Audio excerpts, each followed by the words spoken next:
What more can you tell us about that visit? Well, I can tell you that for now, the visit has not produced results and has left a lot of confusion. The family members of hostages still held in Gaza, including some whose truly horrific images, hostages whose images were posted in the last 24 hours or so by the Islamic Jihad in Gaza, left the meeting with Witkoff deeply discouraged and feeling that the White House is choosing to follow Prime Minister Benjamin Netanyahu's line rather than imposing its own view that the war should be ended on the Israeli government.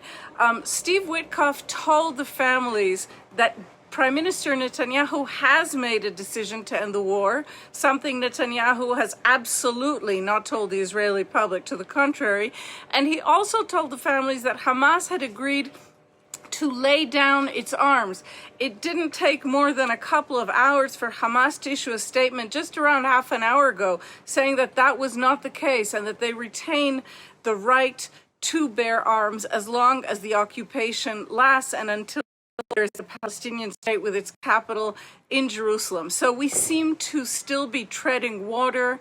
The families of hostages and many other Israelis have been protesting all day long in Tel Aviv. Larger protests are projected for tonight.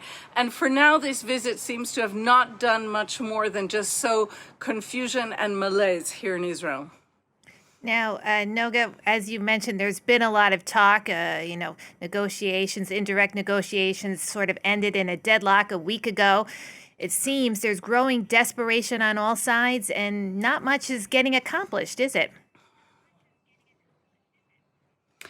That's exactly right. And it's really, I think, creating a feeling of airlessness, certainly in Gaza, but more widely in all of the Palestinian territories in the West Bank, where violence is also surging, in Gaza, where citizens continue to die every single day, in Israel, where missiles continue to be launched from Yemen and on occasion from Gaza, and where there is simply a feeling of suffocation among the general public that does not support the government's insistence on continuing to wage war, and that feels desperation at the fate of Israeli citizens, 50 of them or so, who are still being held hostage.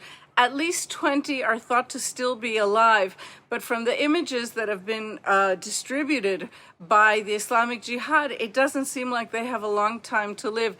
The pictures that we saw recently here involved two very young men, aged 21, 22, and so you're hearing really calls of desperation in Gaza, of people saying they have no way to get food without endangering their lives.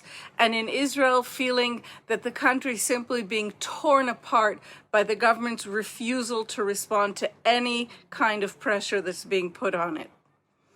Noga, thank you so much for updating us. That's France 24's Jerusalem correspondent, Noga Tarnopolsky.